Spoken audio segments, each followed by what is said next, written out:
As you probably know, 31 years old Austin Butler starred in the new Elvis movie about Elvis Presley that was released in June 2022. What exactly is the point of the Elvis movie? Also, Butler attempted to sing as many of Presley's songs as he could, but he was basically left in tears when he was unable to perform one track well. Watch this video to the end for details on these. Firstly, there will be a new Elvis movie all about Priscilla Presley. What do we know about it? What will the film Priscilla be about? Everyone is aware of Elvis Presley's unique and difficult existence. Elvis, a movie about Elvis and his relationship with his manager, Colonel Tom Parker, was released earlier this year. However, the film did not delve further into the tumultuous marriage of Elvis and Priscilla. The planned movie, Priscilla, which is based on Priscilla Presley's autobiography, Elvis and Me, will center on Priscilla. Fans will gain a more in-depth understanding of her life as the celebrity's wife and a clearer understanding of her marriage to Elvis. Everyone is anticipating the movie and is happy that her tale is finally being shared. So who will play Priscilla Presley in Priscilla?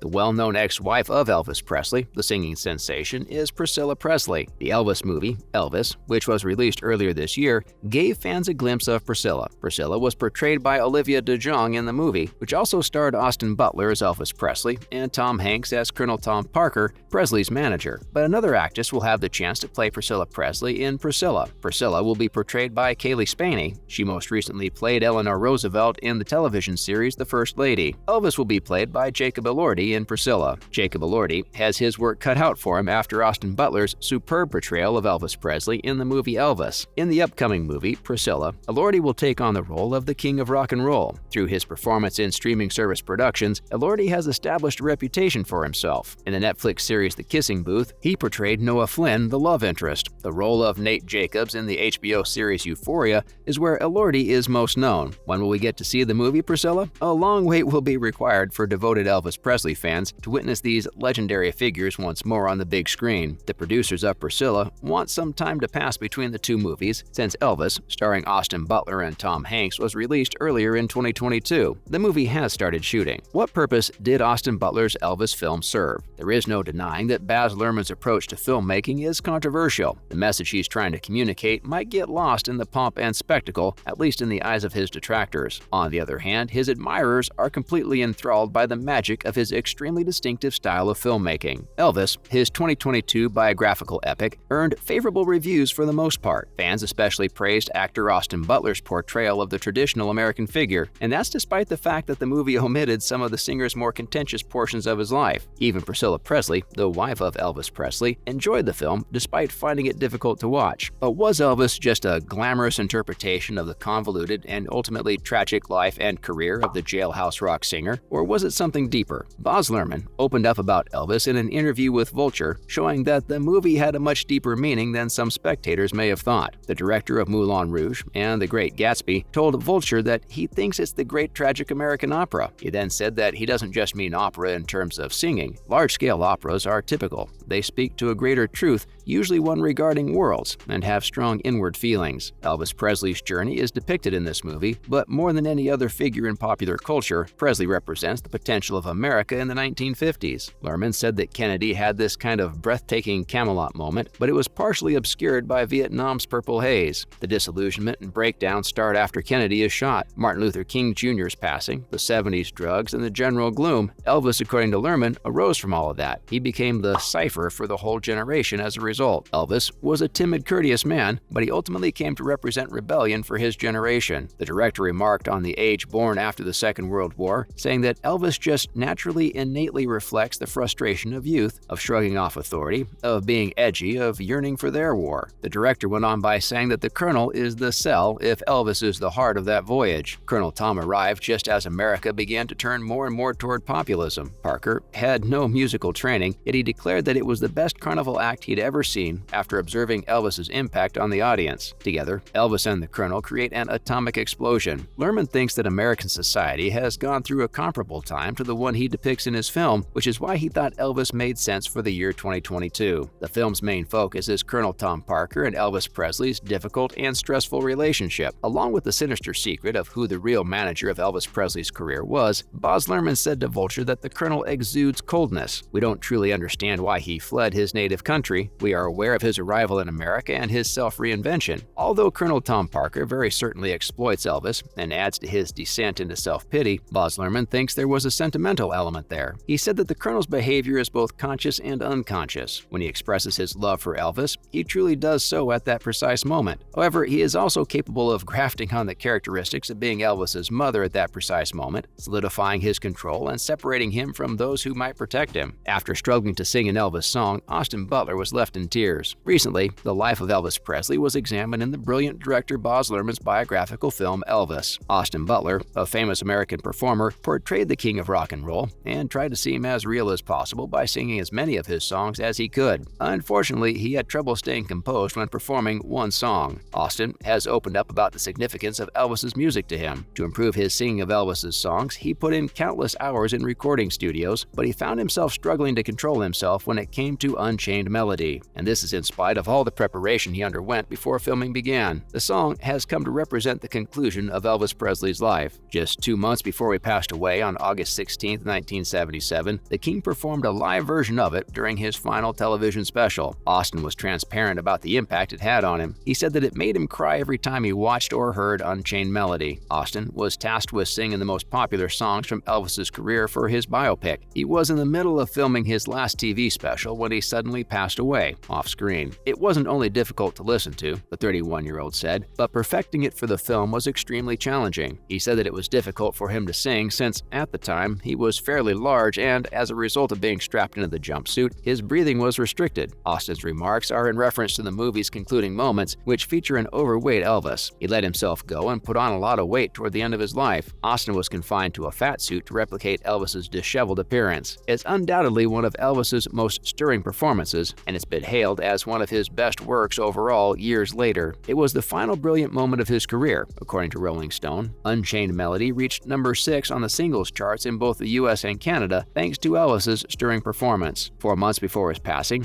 Elvis later recorded another live version of Unchained Melody. To improve the recording, this version included studio overdubs and additional instruments. This wasn't the only Elvis song to have a significant impact on Austin. One more was connected to his past as a gospel singer. Austin said that in order to understand Elvis's youthful mind, he had to put a lot of effort into it. Returning to his religious roots was necessary for this. Austin talked about his reactions to the song. He recalled spending 8 hours straight in those tiny churches listening to gospel music when they went to Nashville to record all the gospel songs for the movie. He said that he couldn't help but be moved. The song sent chills down his spine. Have you seen the Elvis movie? If yes, what did you think of Austin Butler's portrayal of Elvis? What other movies do you want us to feature? You can let us know via the comment section. Please like the video and subscribe to the channel. Thank you for watching.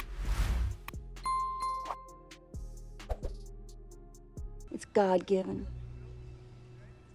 so there can't be nothing wrong with it.